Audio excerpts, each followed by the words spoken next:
To VL Academy. இந்த வீடியோல இதுதாங்க 17th question. இதுவுமே வந்து overdraft as per cash book தான். And I think this is the last problem on overdraft as per cash book in the textbook. And கையில் question வச்சுக்கோங்க. Only then you will be able to understand. நான் ஒரு இது questionலயே explain பண்ணுறதுக்கு பதிலாக நான் உங்களுக்கு ஆன்சரை காமிச்சு உங்களுக்கு அதில் explain பண்ணேன்னா it will be easy for you to understand. So இங்கே bank overdraft as per cash book வந்து 7,600 rupees. நம்ம இங்கே வந்து பேலன்ஸ் ஆஸ் பர் பாஸ்புக் அப்படிங்கிற மாதிரியே நம்ம இது பண்ணுவோம். அதாவது பேலன்ஸ் ஆஸ் பர் பாஸ்புக் அப்படின்னா என்னென்னா கேஷ் புக்கில் எப்படி இருக்கோ அப்படியே பாஸ்புக்லேயும் நம்ம மாற்றலாம்.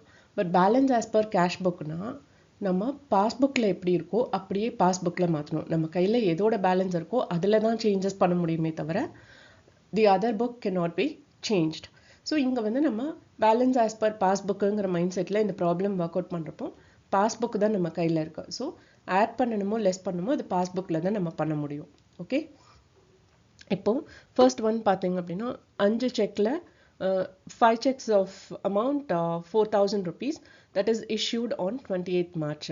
அதில் 1,600 மட்டும்தான் அவங்க வந்து ப்ரெசென்ட் பண்ணி கேஷ் வாங்கியிருக்காங்க. பேலன்ஸ் 2,400 நம்ம அக்கௌண்ட்லேயே இருக்குது. ஓகே, இப்போ நம்ம ஒன்ஸ் செக் இஷ்யூ பண்ணோன்னே கேஷ் புக்கில் என்ன பண்ணியிருப்போம், அந்த 4,000 நம்ம அக்கௌண்ட்டை விட்டு வெளியில் போயிடுச்சுங்கிற மாதிரி லெஸ் பண்ணியிருப்போம்.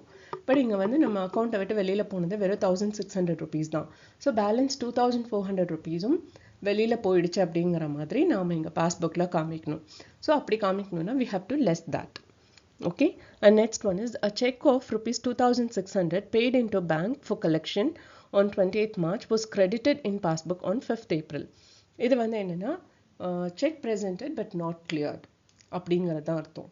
அப்போது செக்கு ஒன்ஸ் நம்ம ரிசீவ் பண்ணிட்டாலே கேஷ் புக்கில் என்ன பண்ணியிருப்போம், அந்த அமௌண்ட்டை நம்ம கைக்கு வந்துருச்சு அப்படிங்கிற மாதிரி ஆட் பண்ணியிருப்போம். பட் இங்கே வந்து என்னென்னா அந்த அமௌண்ட் இன்னும் பாஸ்புக்கு வரல. அப்போ கேஷ் புக்கில் இருக்கிற மாதிரியே நம்ம பாஸ்புக்லேயும் காமிக்கணும்னா என்ன பண்ணணும், பாஸ்புக்லேயும் ஆட் பண்ணணும். ஸோ அதனால தான் நம்ம 2,600 rupees ஆட் பண்ணியிருக்கோம். அடுத்தது வந்து a check of rupees 400 received from Mrs. Rajini and Co on 21st March was entered in the bank column of the cash book but it was omitted to be paid into the bank. So என்னென்னா செக்கை receive பண்ணிட்டோம். Receive பண்ண நம்ம என்ன பண்ணியிருப்போம், cash புக்கில் நமக்கு அந்த அமௌண்ட் வந்துடுச்சு அப்படிங்கிற மாதிரி நம்ம எழுதியிருப்போம், அதாவது ஆட் பண்ணியிருப்போம். பட் பாஸ்புக்கை பொறுத்த வரையும் அந்த செக்கை நம்ம ப்ரெசென்ட் பண்ணவே இல்லை. அதாவது நம்ம பேங்க்கில் கொண்டு போய் கொடுத்தா தான் அவங்க அந்த கேஷை கலெக்ட் பண்ணிட்டு வந்து நம்ம அக்கௌண்ட்டில் போடுவாங்க.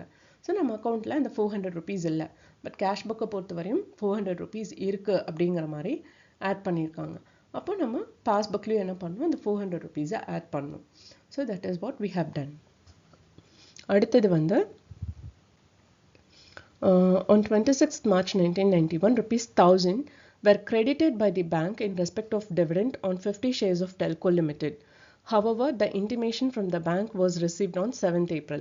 என்ன அப்படின்னா நமக்கு வந்து டிவிடெண்ட் 1,000 rupees வர வேண்டியது இருக்குது. அது வந்து பேங்கரே நமக்காக போய் கலெக்ட் பண்ணிட்டு வந்து நம்ம அக்கௌண்ட்டில் போட்டாங்க. இப்போ போட்டிருந்தா பாஸ்புக்கில் 1,000 rupees ஏறி இருக்குமா, பட் கேஷ் புக்கை பொறுத்தவரையும் அந்த 1,000 rupees உள்ளே வந்ததே தெரியவே தெரியாது. அப்போ என்ன ஆகும், கேஷ் புக்கை பொறுத்தவரையும் 1,000 rupees இல்லை அப்படிங்கிறது அர்த்தம். அப்போ பாஸ்புக்லேயும் அந்த 1,000 rupees இல்லைங்கிற மாதிரி காமிக்கணும்னா we have to deduct that. So we have deducted 1,000 rupees. அடுத்தது வந்து on 29th March 1991 the bank has debited rupees 46 on account of collection charge. So இவங்க போய் டிவிடெண்ட் எல்லாம் கலெக்ட் பண்ணிட்டு வந்திருக்காங்கல்ல பேங்கர்ஸ், ஸோ அதுக்காக ஒரு சார்ஜ் 46 rupees நம்ம அக்கௌண்ட்லேருந்து எடுத்திருக்காங்க. அப்போ பாஸ்புக்கை பொறுத்தவரை 46 rupees has gone out of the account.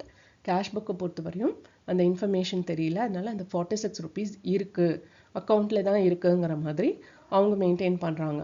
So நம்ம பாஸ்புக்லேயும் அந்த 46 rupees இருக்குங்கிற மாதிரி நம்ம காமிக்கணும். ஸோ அப்படி காமிக்கணும்னா we have to add that 46 rupees. இப்போ நம்ம ஆட் பண்ண வேண்டியதெல்லாம் நம்ம ஆட் பண்ணிவிட்டு லெஸ் பண்ண வேண்டியதெல்லாம் லெஸ் பண்ணோன்னா will get 7,246 rupees as bank balance as per passbook. இந்த வீடியோ வாட்ச் பண்ணதுக்கு ரொம்ப ரொம்ப தேங்க்ஸ். இந்த வீடியோ நிஜமாவே இன்ஃபர்மேட்டிவாக இருக்குன்னு ஃபீல் பண்ணிங்கன்னா லைக் பண்ணுங்கள், ஷேர் பண்ணுங்கள் அண்ட் சப்ஸ்கிரைப் பண்ணுங்கள். அண்ட் மறக்காமல் பெல் பட்டன் கிளிக் பண்ணுங்கள். ஒன்லி தென் நான் என்னென்ன ப்ராப்ளம் அப்லோட் பண்ணுறேன் அப்படிங்கிறது உங்களுக்கு நோட்டிஃபிகேஷனில் வரும். Thank you once again.